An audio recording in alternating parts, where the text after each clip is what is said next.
Hi friends, welcome to TNPSC study point. இப்போ நம்ம பார்க்க போகிறது என்ன அப்படின்னா, 6th முதல் பருவத்தில் இருக்கக்கூடிய 3வது இயல் தான் பார்க்க போகிறோம், எந்திர உலகம். இதில் நமக்கு ஃபஸ்ட்டு கொடுத்துருக்கிறது அறிவியல் ஆத்திச்சூடி. ஆத்திச்சூடி அப்படிங்கிறது வந்து அகர வரிசையில் அறிவுரைகளை சொல்லக்கூடிய இலக்கியம். அது மட்டும் இல்லாமல் அதாவது ஆத்திச்சூடி எழுதினது யாருன்னு கேட்டால் ஔவையார். புதிய ஆத்திச்சூடி எழுதினது யாருன்னு கேட்டால் பாரதியார். ஓகே, நம்ம பாடல் பார்த்துடலாம். அறிவியல் சிந்தனைகள், ஆய்வில் மூழ்கு, இயன்றவரை புரிந்துகொள், ஈடுபாடுடன் அணுகு, உண்மையை கண்டறி, ஊக்கம் வெற்றி தரும், என்றும் அறிவியலே வெல்லும், ஏனென்று கேள், ஐயம் தெளிந்து சொல், ஒருமித்து செயல்படு, ஓய்வர உலை, ஔடதமாம் அனுபவம். இதை எழுதினது யாருன்னு கேட்டால் நெல்லை சு. முத்து. இப்போ அறிவியல் ஆத்திச்சூடி எழுதினது நெல்லை சு. முத்து. ஔவையாரை பொறுத்த வரைக்கும் ஆத்திச்சூடி, புதிய ஆத்திச்சூடி எழுதினது பாரதியார், அறிவியல் ஆத்திச்சூடி எழுதினது நெல்லை சு. முத்து. ஓகே, சொல்லும் பொருளும் பார்த்துடலாம். இயன்றவரை முடிந்தவரை, ஒருமித்து ஒன்றுபட்டு, ஔடதம் மருந்து, நூல்வெளி, தம்மை ஒத்த அலைநீளத்தில் சிந்திப்பவர் என்று அப்துல் கலாம் அவர்களால் பாராட்ட பெற்றவர் யாருன்னா நெல்லை சு. முத்து.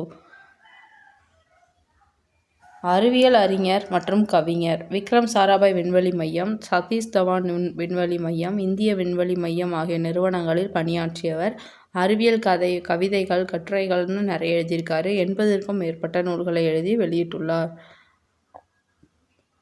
இப்போ நெல்லை சு. முத்து தம்மையொத்த அலைநிலத்தில் சிந்திப்பவர்னு அப்துல் கலாம் சொல்லியிருக்காங்க.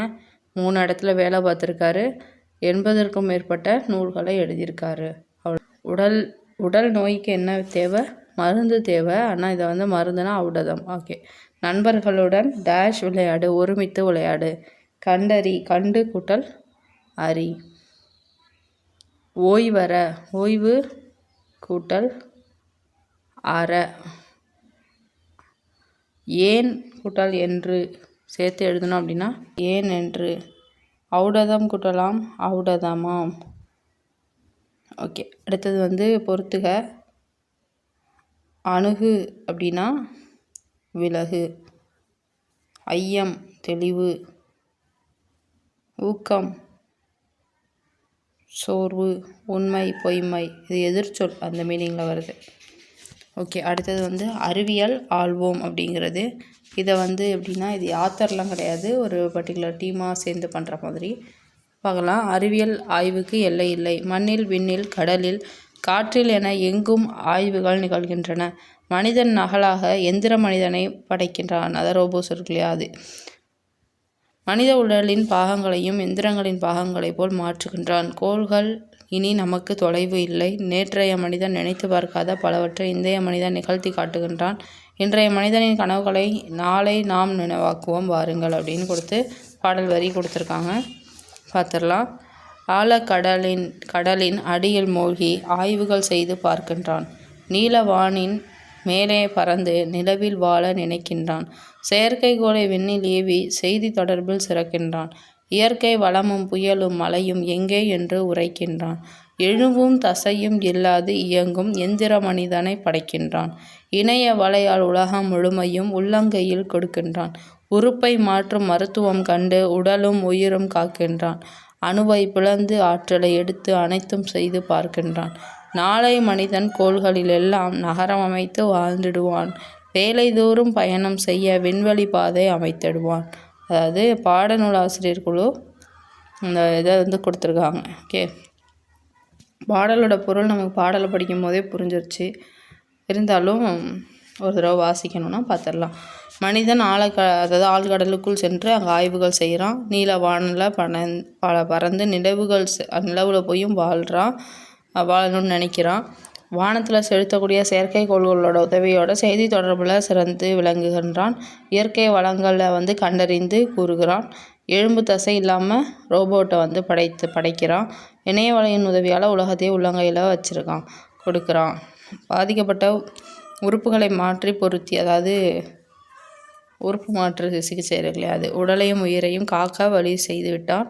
அணுவை பிளந்து ஆற்றலை எடுத்து நமக்கு தேவையெல்லாம் நிறைவேற்றி கொள்ள முயற்சி செய்கிறான். நாளைய மனிதனும் கோள்களிலெல்லாம் நகரம் அமைத்து வாழ்ந்திடுவான். சென்று வள அதாவது போயிட்டு வர்றதுக்கு விண்வெளிக்கும் பாதையை வந்து வச்சுருவோம் அப்படின்ற மாதிரி மீனிங்கில் கொடுத்துருக்காங்க. இது நோட் பண்ணிங்க, ரொம்ப முக்கியமானது. வானை அளப்போம், கடல் மீனை அளப்போம், சந்திர மண்டலத்தியல் கண்டு தெளிவோம், சந்திப்பு தெரு பெருக்கம், சாத்திரம் கற்போம். இந்த வரிகளை சொன்னது யார் அப்படின்னா பாரதியாருடைய வரிகள்.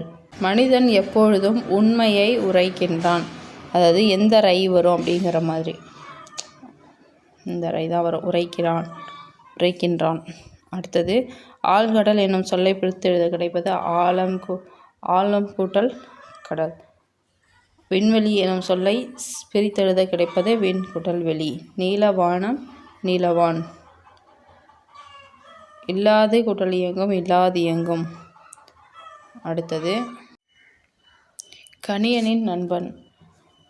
இதில் என்ன கொடுத்துருக்காங்க அப்படின்னா, நம்ம வீட்டு வேலை, அலுவலக வேலை, தொழிற்சாலை, மருத்துவம்னு எந்த இடத்துல வேலை செய்யணும் அப்படின்னாலும் ரோபோஸை வந்து கொண்டு வந்துட்டோம் அப்படிங்கிறது தான் வந்து கொடுத்துருக்காங்க. மீன் பண்ணி ரோபோவை பற்றின பாடம் தான் இது. கணியனின் நண்பன்.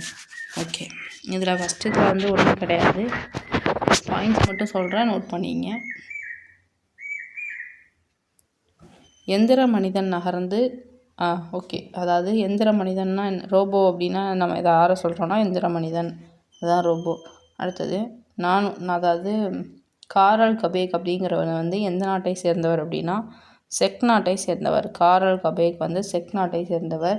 இவர் 1920 ஒரு நாடகம் எழுதுகிறாரு. அந்த நாடகத்தில் ரோபோ அப்படின்ற அந்த சொல்லை வந்து முதல்ல பயன்படுத்துகிறாரு. யார்? காரல் கபேக்கு, செக் நாட்டை சேர்ந்தவர். 1920 எழுதின நாடகத்தில். அதுக்கு ரோபோ அப்படின்னா என்னென்னா அடிமை அப்படின்னு பொருள். இதெல்லாம் இந்த பேரால் கொடுத்துருக்காங்க, பார்த்துங்க. அடிமை என்பது பொருள். அடுத்தது ஒரு தொழிற்சாலையில் ரோபோக்கள் வந்து வேலை செய்வதாக அந்த நாடகத்தில் காட்சி அமைச்சிருக்காரு. அடுத்தது தானியங்கிகள், அது தெரியும் உங்களுக்கு. அடுத்தது பாக்ஸ் பார்க்கலாம்.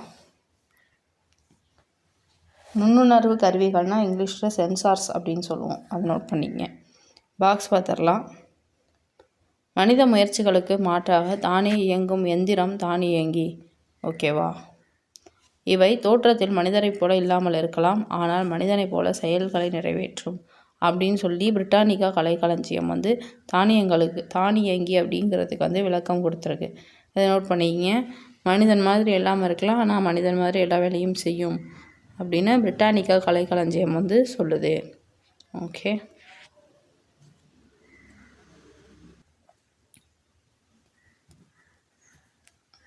ரோபோக்கள் வந்து அறுவை சிகிச்சை செய்யவும் பயன்படுத்துகிறோம், அவ்வளோதான். அடுத்த பக்கத்தில் வந்து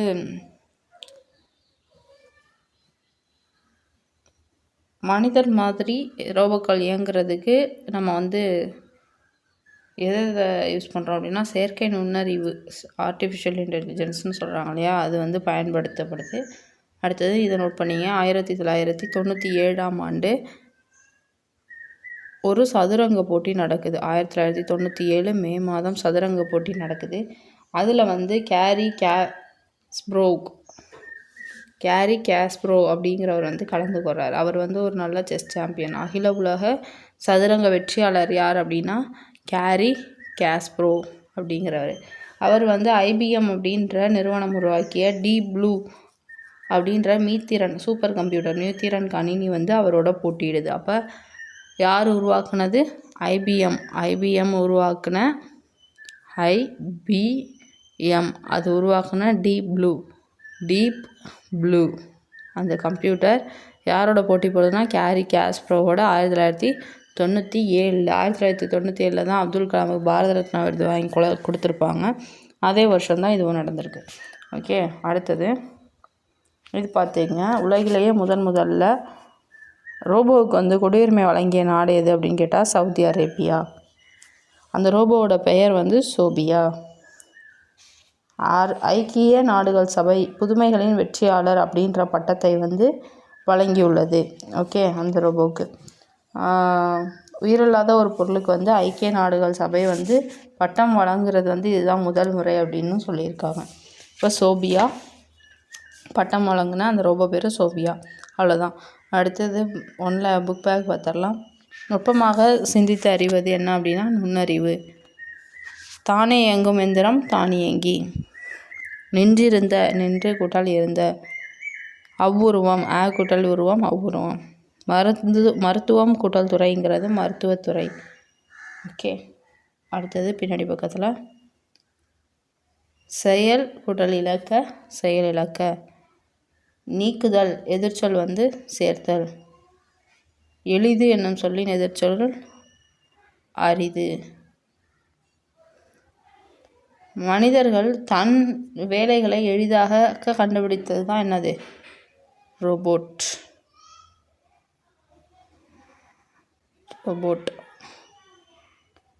அடுத்தது தானியங்கிகளுக்கும் எந்திர மனிதர்களுக்கும் இடையே உள்ள முக்கிய வேறுபாடு என்ன அப்படின்னா செயற்கை நுண்ணறிவு.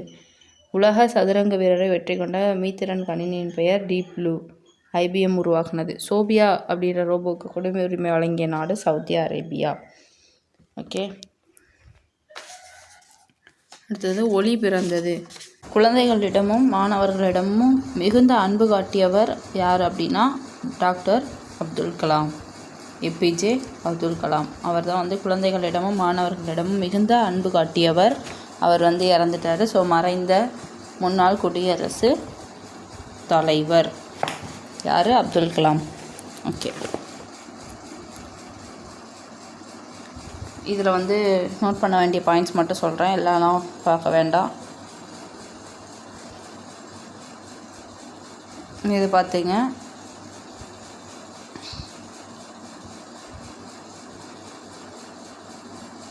அவர் 10 வயது சிறுவனாக அப்துல் கலாம் சொல்கிறார். அவர் 10 வயசு சிறுவனாக இருந்தபோது அறிவியல் அந்த ஆசிரியரை பற்றி சொல்லியிருப்பார். 10 வயது சிறுவனாக இருந்தபோது பறவைகள் எப்படி பறக்குது அப்படிங்கிறத அறிவியல் அந்த ஆசிரியர் விளக்கி சொல்லியிருப்பார். ஓகேவா? அடுத்தது அவருக்கு ரொம்ப பிடித்த குறள் என்னன்னு பார்த்தீங்கன்னா, அறிவு அற்றம் காக்கும் கருவி சிறுவார்க்கும் உள்ளளிக்கல் ஆஹா அரண். இது ரொம்ப முக்கியமானது.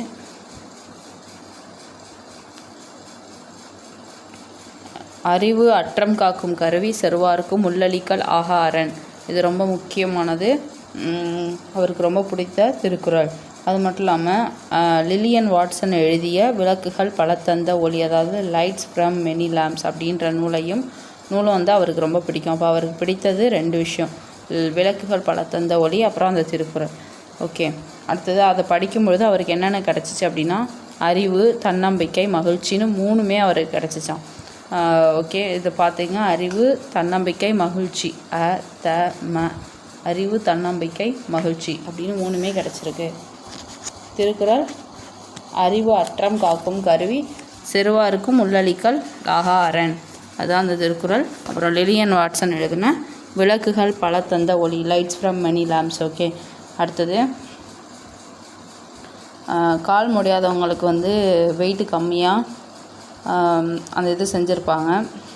அதுக்கு என்ன யூஸ் பண்ணாங்க அப்படின்னா கார்பன் இலையை யூஸ் பண்ணி தான் அவங்களுக்கு அந்த கருவி செஞ்சுருப்பாங்க. அது மட்டும் இல்லாமல் அது 300 கிராம் எடையில் அதாவது 300 கிராம், எத்தனை கிராம் எடைன்னு பார்த்தீங்கன்னா 300 கிராம். அப்புறம் எதாக செஞ்சுருக்காங்கன்னா கார்பன் இலை. ஓகே, பார்த்துங்க. அடுத்தது அவருக்கு அவர் அக்னி பிருத்திவி அப்படிங்கிற ஏவுகணை செலுத்துறதுல வெற்றி பெற்றார். அவர் என்னென்ன செலுத்துறதுல வெற்றி பெற்றார்? அக்னி பிருத்திவி, இந்த ஏவுகணை செலுத்துறதுல அவர் வெற்றி பெற்றிருக்காரு. 100 ஆண்டுகளுக்கு பிறகு இந்தியா எப்படி இருக்கும் அப்படின்னு கேட்குறதுக்கு அவர் பதில் சொல்கிறாரு. நாலந்தா யூனிவர்சிட்டி 1000 வருஷத்துக்கு முன்னாடி இருக்கும் பொழுது எப்படி இருந்ததோ அந்த மாதிரி ஒரு கல்வி வலுவாக இருக்கும் அப்படின்றாரு. அப்புறம் இயற்கை வளங்கள்லாம் தீர்ந்து போயிருக்குங்கிறாரு. அதை நம்ம தயாரித்து அனுப்பிய செயற்கைக்கோள்கள் சூரிய சக்தியை நமக்கு பெற்று அளிக்கும். அதாவது சூரிய சக்தியை நமக்கு செயற்கைக்கோள்கள் பெற்று அனுப்பும் அப்படின்னு சொல்கிறாரு. அது மட்டும் இல்லாமல் செவ்வாயில் மனிதன் குடியேறி இருக்கும், மனித இனம் நம்ம அங்கே போய் குடியேறி இருப்போம் அப்படின்னு அவர் சொல்கிறார். 100 வருஷத்துக்கு அப்புறம் இந்தியா இப்படி இருக்கும் அப்படின்னு சொல்லி அவர் சொல்கிறார். ஓகேவா? அடுத்தது 525 கிலோ எடை உள்ள ஆளில்லா செயற்கைக்கோளை இந்தியா எதுக்கு அனுப்புனதுன்னா நிலவுக்கு அனுப்பியது. 525 கிலோ எடை உள்ள செயற்கைக்கோளை நிலவுக்கு அனுப்பியிருக்கு. அடுத்தது அறிவியலின் அடிப்படை கேள்வி கேட்கின்ற மனப்பான்மை. அறிவியலின் அடிப்படை என்னென்னு அப்துல் கலாம் சொல்கிறாருன்னா, கேள்வி கேட்கக்கூடிய மனப்பான்மை தான் அறிவியலோட அடிப்படை அப்படின்னு சொல்கிறார். அது மட்டும் இல்லாமல் குழந்தைகள் தான் வந்து இந்த உலகத்தோட முதல் விஞ்ஞானிகள் அப்படின்னு சொன்னது யாருனாலும் அப்துல் கலாம் வந்து குழந்தைகள் தான் இந்த உலகத்தோட முதல் விஞ்ஞானிகள் அப்படின்னு சொல்லியிருக்காரு. அடுத்தது வந்து கடின உழைப்பால் வெற்றி அடையுங்க. அதுதான் வந்து அதாவது கஷ்டப்படுங்க, குறிக்கோளை மனதில் வச்சுங்க. அந்த குறிக்கோளுக்கான அறிவையும் அனுபவத்தையும் சேர்த்துங்க. கடின உழைப்பால் வெற்றி அடையுங்க அப்படின்னு சொல்லி அவர் சொல்கிறாரு. அதெல்லாம் ரொம்ப தேவையில்ல. முக்கியமான பாயிண்ட்ஸ் வந்து திரும்ப ஒரு தடவை ரீகால் பண்ணும்போது நான் சொல்லிடுறேன். அதை மட்டும் பார்த்தாவே போதும். இது வந்து அவ்வளோதான். அடுத்தது வந்து வெற்றி அடைவதற்கான வழின்னு அவர் சொல்கிறது, அறிவை வளர்க்கும் அனைவரின் பேச்சையும் கவனியுங்கள், வியர்வை அதாவது உழையுங்கள் அப்படிங்கிறாரு. மற்றபடி வேறு ஒன்றும் இல்லை. இந்த பாடம் முடிஞ்சிருச்சு. இதில் முக்கியமான பாயிண்ட்ஸ் எல்லாம் என்னென்ன அப்படின்னா, ஃபஸ்ட்டு வந்து குழந்தைகளிடமும் மாணவர்களிடம் அதிக அன்பு கொண்டவர் அப்துல் கலாம். இந்த உரையாடல் வந்து கலாம் அரங்கு அப்படிங்கிற இடத்துல வந்து நடந்திருக்கு. அடுத்தது அவருக்கு பிடித்த திருக்குறள் என்னென்ன அப்படின்னா, அறிவு அற்றம் காக்கும் கருவி செல்வார்க்கும் உள்ளளிக்கல் ஆகாரன். லில்லியன் வாட்சன் எழுதிய விளக்குகள் பலத்தந்த ஒளி, லைட்ஸ் ஃப்ரம் மெனி லேம்ப்ஸ் அப்படிங்கிறத படிக்கும்பொழுது அறிவு, தன்னம்பிக்கை, மகிழ்ச்சியெல்லாம் அவருக்கு கிடைக்கும். அடுத்தது கார்பன் இலையை கொண்டு என்ன உருவாக்குனாங்க, செயற்கைக்கால் உருவாக்குனாங்க, 300 கிராம் எடையுடையது. அப்புறம் அக்னி பிருத்திவி அப்படிங்கிற அந்த செயற்கைக்கோள், பாதுகாப்பு துறையில் அந்த 2 செயற்கைக்கோளை அனுப்பி வெற்றி பெற்றிருக்காங்க. அந்த 2 ஏவுகணை, அது செயற்கைக்கோள் கிடையாது. அக்னி பிருத்திவிங்கிறது வந்து ஏவுகணை. அது மாதிரி 100 வருஷத்துக்கு அப்புறம் இந்தியா எப்படி இருக்கும் அப்படின்னு கேட்குறதுக்கு, 1000 வருஷத்துக்கு முன்னாடி நலந்தா யூனிவர்சிட்டி இருக்கும்போது எப்படி எஜுகேஷன் இருந்ததோ அந்த மாதிரி இருக்கும். வளங்கள்லாம் தீர்ந்து போயிருக்கும். அப்படி இருந்தும் நம்ம செயற்கைக்கோள் மூலயமா சூரிய சக்தியை வந்து நம்ம அடைவோம். செவ்வாய்க்கோளில் மனித இனம் வந்து குடியேறி இருக்கும் அப்படின்னு சொல்கிறாரு. அப்புறம் வந்து 525 கிலோ எடையுள்ள ஆளில்லா செயற்கைக்கோளை நிலவுக்கு அனுப்பியிருக்கோம் அப்படின்னு சொல்கிறாரு. அது மட்டும் இல்லாமல் அடுத்த ஏவுகணையில் வந்து இதில் வந்து செயற்கைக்கோளில் வந்து மனிதனையும் சேர்த்து அனுப்ப வாய்ப்பு இருக்குது அப்படிங்கிற மாதிரியும் சொல்லியிருக்காரு. அடுத்தது வந்து அறிவியல் தான் வந்து அறிவியலோட அடிப்படை வந்து கேள்வி கேட்கக்கூடிய மனப்பான்மை தான் அப்படின்னு சொல்லியிருக்காரு. குழந்தைகள் தான் வந்து இந்த உலகத்தோட முதல் விஞ்ஞானிகள் அப்படின்னு சொல்லியிருக்காரு. வெற்றி அடைவதற்கான வழின்னு அவர் 2 விஷயத்த சொல்கிறாரு. அது என்னென்ன அப்படின்னா, அறிவை வளர்க்கும் அனைவரின் பேச்சையும் கேட்கணும். அது மட்டும் இல்லாமல் வியர்வை அப்படின்னு சொல்லியிருக்கார். ஓகே, அடுத்தது மொழி முதல் மற்றும் இறுதி எழுத்துக்கள். இது நம்ம 11லேயும் கொஞ்சம் இதை பற்றி பார்த்தோம். அது எப்படி பார்த்துருப்போம்னா, மெய்மயக்கத்தில் பார்த்துருப்போம். மொழி இறுதி எழுத்துக்களையும் முதல் எழுத்துக்களையும் விட்டுட்டு இடையில் வரக்கூடிய எழுத்துக்களை பற்றி அங்கே பார்த்துருப்போம். அதுக்கு முக்கியமான காரணம் வந்து மொழி முதல் மற்றும் இறுதி எழுத்துக்களை பற்றி இங்கே கொடுத்துருக்காங்க. அது நம்ம பார்க்கலாம். சரி, இப்போ வந்து இதெல்லாம் வந்து தமிழ் எழுத்துக்களான்னு கேட்டால் கிடையாது. அதுக்கு காரணம் பார்க்கலாம். சும்மா ரீட் பண்ணிக்கங்க. மொழி முதல் எழுத்துக்கள் இறுதி எழுத்துக்கள் அப்படின்னா என்னென்னா, ஒரு சொல் இருக்குது அப்படின்னா, இப்போ அம்மா அப்படின்னு ஒரு சொல் இருக்குது அப்படின்னா, அம்மா அப்படின்னா இது வந்து மொழி முதல் எழுத்து. இது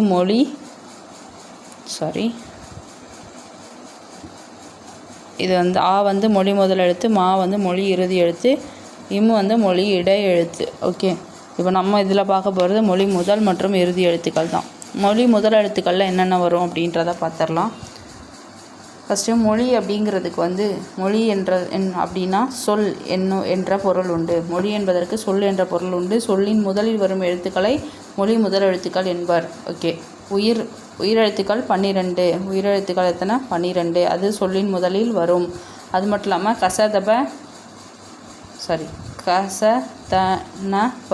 கச இதெல்லாம் வந்து இந்த வரிசையில் உள்ள எல்லா உயிர்மை எழுத்துக்களும் சொல்லின் முதலில் வரும். இந்த இதில் உள்ள எல்லா வரிசையும் வந்து சொல்லின் முதலில் வரும். அடுத்தது ஏவ ஆகிய உயிர்மை எழுத்துக்கு வந்து வரிசையில் சில எழுத்துக்கள் மட்டுமே சொல்லின் முதலில் வரும். ஞ யாவால் சில எழுத்துக்கள் வந்து சொல்லின் முதலில் வரும். ஞ வரிசையில் ஞ என்னும் ஒரு எழுத்து மட்டுமே சொல்லின் முதலில் வருவதாக அமைகிறது. அதுலேயும் ஞனம் அப்படின்றது வந்து அங்கனம் இங்கனம் எங்கனம் அப்படின்ற மாதிரி சேர்ந்து தான், அதாவது சேர்ந்து தான் வருது. வெறும் ஞா மட்டும் வராமல் இந்த மாதிரி வருதுன்னு சொல்லியிருக்காங்க. அடுத்தது ஞா வரிசையில் வந்து ஞா ஞா ஞோ இந்த இதெல்லாம் வந்து சொல்லின் முதலில் வரும் அப்படின்னும், யா வரிசையில் யா யா யூ யூ யோ யவ் இதெல்லாம் வந்து இந்த 6ம் சொல்லின் முதல்ல வரும். வா வரிசையில் வா வா வி வி வே வே வை வவ் ஆகிய 8ம், இங்கே 6 இங்கே 8, அங்கே 4 4 6 சாரி இது 8 4 6 8, அப்போ 2 2 கூடுதலாக இருக்குது பார்த்துங்க. ஞ வ ய ஓகே. இது வந்து இதை தான் ப்ரீஃபாக கொடுத்துருக்காங்க. இந்த இடத்துல இருக்கு இல்லையா ஞ யாவா, அதை தான் வந்து என்னென்ன வரும்ன்றதை கொடுத்துருக்காங்க. ஓகே. அடுத்தது இது பாருங்கள். கா வரிசையில் எழுத்துக்கள் என்ன கொடுத்துருக்காங்க அப்படின்னா கடல், காக்கை, கிழங்கு, கீற்று, குருவி, கூந்தல், கெண்டை, கேணி, கைகள், கொக்கு, கோலம், கௌதாரி. ஓகே. அடுத்தது மொழிக்கு முதலில் வராத எழுத்துக்கள் என்னென்னு பார்த்துடலாம். மொழிக்கு முதலில் வரக்கூடிய எழுத்துக்கள் பார்த்துட்டோம். இப்போ மொழிக்கு முதலில் வராத எழுத்துக்கள் மெய்யெழுத்துக்கள் 18ம், அதாவது புள்ளி வச்ச எழுத்துக்கள் 18ம் வந்து மொழிக்கு முதல்ல வராது. அது வந்து அடுத்தது டன, ர, ல, ல, ல, ர, ந ஆகிய 8 உயிர்மை எழுத்துக்களும் வரிசையில் ஒரு எழுத்து. இதில் எதுவுமே வந்து இந்த வரிசையில் உள்ளது கூட எதுவுமே அதாவது இந்த வரிசை இருக்கும் இல்லையா, அந்த வரிசையில் உள்ளது எதுவுமே சொல்லுக்கு முதல்ல வராது. அடுத்தது ஆயுத எழுத்து சொல்லின் முதலில் வராது. அடுத்தது ஞ யாவா ஆகிய உயிர்மை எழுத்து வரிசைகளில் மொழி முதலில் வருவதாக குறிப்பிட்ட எழுத்துக்களை தவிர, அதாவது நம்ம மேலே பார்த்தோம் இல்லையா, நம்ம மேலே பார்த்தோம் யா ஞ வ ஞ இதில் இந்த 4 வரிசையில் வரும்னு பார்த்தோம்ல, இதை தவிர மீதி உள்ளதெல்லாம் வராதுன்னு கொடுத்துருக்காங்க. அடுத்தது இதெல்லாம் வந்து பிறமொழி எழுத்துக்கள். இதை பார்த்திங்க. டமாரம், ரம்பம், லண்டன், ஃப்ரான்ஸ், டென்மார்க் இதெல்லாம் வந்து பிறமொழி சொற்கள். இதை வந்து பார்த்தோன்னே தமிழ் சொற்கள்னு நினச்சிடக்கூடாது. இதில் எதையாவது கொடுத்து இது தமிழ் சொல் இல்லாததை கண்டுபிடிக்க சொல்லி கொடுக்க வாய்ப்பு இருக்குது. ரம்பம், லண்டன்லாம் பார்த்தோன்னே தமிழ் சொல்னு நினச்சிடக்கூடாது. டமாரம், ரம்பம், லண்டன், ஃப்ரான்ஸ், டென்மார்க் இதெல்லாம் வந்து பிறமொழி எழுத்துக்கள். ஓகே. அடுத்தது மொழி இறுதி எழுத்துக்களை பார்க்கலாம். மொழி இறுதி எழுத்துக்களை பொறுத்த வரைக்கும் என்ன அப்படின்னா, சொல்லின் இறுதியில் வரக்கூடிய எழுத்துக்களை மொழி இறுதி எழுத்துக்கள்னு சொல்கிறோம். உயிர் எழுத்து 12ம் மெய்யுடன் இணைந்து, அதாவது உயிரெழுத்துக்கள் 12 இருக்கு இல்லையா, அது வந்து மெய்யெழுத்தோட உயிரெழுத்து 12ம் மெய்யெழுத்து 18ஓட சேர்ந்து உயிர்மெய் எழுத்தாக 216 எழுத்தும் வந்து எங்கே வரும் அப்படின்னா சொல்லுக்கு உயிர் மெய்யாக மட்டுமே மொழி இறுதியில் வரும். ஓகே. அடுத்தது ஞ, இன், இன், இம், எய், எர், எல், இவ், இல், இல், இன் ஆகிய 11ம் மொழியின் இறுதியில் வரும் அப்படின்னு கொடுத்துருக்காங்க. அதாவது உரிங், வெரிங், அவ் இதெல்லாம் வந்து மொழிக்கு இறுதியில் வரக்கூடிய 11 எழுத்துக்கள். ஓகே. அடுத்தது மொழி இறுதியாக வராத எழுத்துக்கள் என்னென்ன அப்படின்னா சொல்லின் இறுதியில் உயிரெழுத்துக்கள், அதாவது உயிரெழுத்து 12ம் தனித்து வருவது இல்லை. அது மட்டும் இல்லாமல் உயிரெழுத்துக்கள் மெய்யெழுத்துக்களுடன் இணைந்து உயிர்மெய்யாக மட்டுமே சொல்லின் இறுதியில் வரும். அது தெரிஞ்ச விஷயந்தான். அடுத்தது அளபடை எழுத்துக்களில் இடம்பெறும் பொழுது உயிர் எழுத்துக்கள் சொல்லின் இறுதியில் வரும். ஓகே. இதுக்கு புரிஞ்சுதா? அதாவது அளவெடுத்து வரும்பொழுது உயிரெழுத்துக்கள் வந்து சொல்லின் இறுதியில் வரும். எக்ஸப்ஷனல் கேஸ் அப்படி. ஓகேவா? அடுத்தது ஆயுத எழுத்து இறுதியில் வராது. ஆயுத எழுத்து வந்து முதல்லையும் வராது இறுதியிலும் வராது. இடையில் மட்டும்தான் ஆயுத எழுத்து வந்து வரும். ஓகே.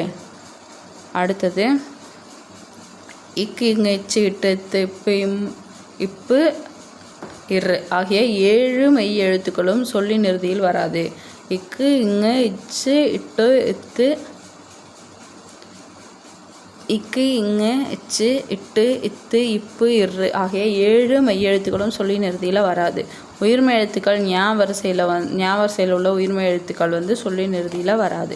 அது மட்டும் இல்லாமல் Karthik, Hong Kong, Sujith, market, Dileep, March போன்ற பிறமொழி சொற்களில் இவ்வெழுத்துக்கள் இறுதி எழுத்தாக இடம்பெறுவதுண்டு. அதாவது ஞா வரிசையில் உள்ளது. ஓகேவா? அதுதான் கொடுத்துருக்காங்க. எகர வரிசையில் வந்து எகர வரிசையில் கே நே முடிய எந்த உயிர்மெய் எழுத்துக்களும் இறுதியில் வராது, அது நமக்கே தெரியும். அடுத்தது ஒகர வரிசையில் நோ தவிர பிற எழுத்துக்கள் வந்து மொழியின் இறுதியில் வராது. நோ அப்படிங்கிறது ஓரெழுத்து ஒரு மொழியாக துன்பம் எனும் பொருளில் வரும். இதை நோட் பண்ணிக்கங்க. நோன்னா என்ன அப்படின்னு கேட்க வாய்ப்பு இருக்குது. நோ ஓரெழுத்து ஒரு மொழி நமக்கு தனியாக கொடுத்துருப்பாங்க, படிக்கலாம். பட் இப்போதைக்கு நோட் பண்ணிக்கங்க. நோன்னா துன்பம். இப்போவே படிச்சிட்டிங்கன்னா அங்கே ஈஸியாக இருக்கும், அங்கே நிறைய இருக்கும், பார்க்கலாம். அடுத்தது சொல்லின் இடையில் வரும் எழுத்துக்கள். ஃபஸ்ட்டு நம்ம வந்து முதல்ல வர்றது பார்த்தோம், இறுதியில் வர்றது பார்த்தோம். இப்போ இடையில் வர்றது பார்க்க போகிறோம். மெய் எழுத்துக்கள் வந்து 18 சொல்லின் இடையில் வரும். ஓகே, உயிர் மெய் எழுத்துக்கள் சொல்லின் இடையில் வரும். 216 எழுத்தும் சொல்லின் இடையில் வரும். ஆயுத எழுத்து சொல்லின் இடையில் மட்டுமே வரும், முதல்லையும் வராது, இறுதியிலையும் வராது. சொன்னதே தான் திரும்ப திரும்ப சொல்லியிருக்காங்க, அவ்வளோதான். அளபெடையில் மட்டுமே உயிரெழுத்துக்கள் சொல்லின் இடையில் வரும். அப்போ அளபெடையில் வந்து சொல்லுக்கு முதல் இடையிலையும் வரும் உயிரெழுத்து. ஓகேவா?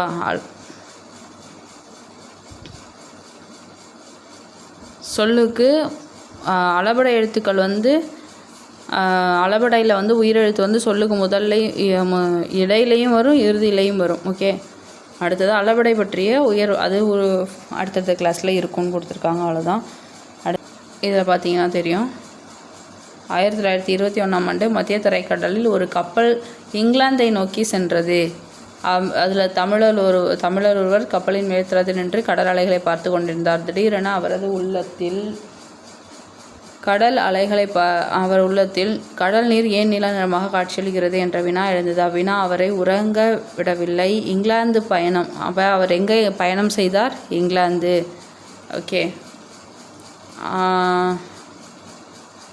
ஆய்வை வந்து வெளியிட்டது எந்த டேட்லனா 1928 பிப்ரவரி 28, தேசிய அறிவியல் தினம் பிப்ரவரி 28, அவ்வளோதான். அது வந்து என்ன டேட் அப்படின்னா யார் இதை கண்டுபிடிச்சது அப்படின்னா இவர் தான், சர் சி.வி. ராமன் விளைவு. அவர் கண்டுபிடிச்சதுனால அவர் பேரே வச்சுருக்காங்க. இந்த புக்குக்கு பின்னாடி உள்ளதெல்லாம் எக்ஸசைஸ்லாம் செஞ்சு பாருங்கள், அப்போ தான் வந்து ஏதாவது கேட்டால் நீங்கள் ஆன்சர் பண்ண ஈஸியாக இருக்கும்.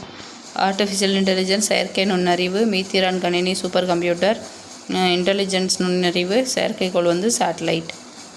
அவ்வளோதான். செகண்ட் யூனிட் தேர்ட் யூனிட் முடிஞ்சிருச்சு. நம்ம இப்போ 6th ஃபஸ்ட்டு டேர்மில் உள்ள ஃபஸ்ட்டு செகண்டு தேர்டுன்னு 3 யூனிட் முடிச்சிருக்கோம். அடுத்து நம்ம 6th செகண்ட் டேர்ம் பார்க்கலாம்.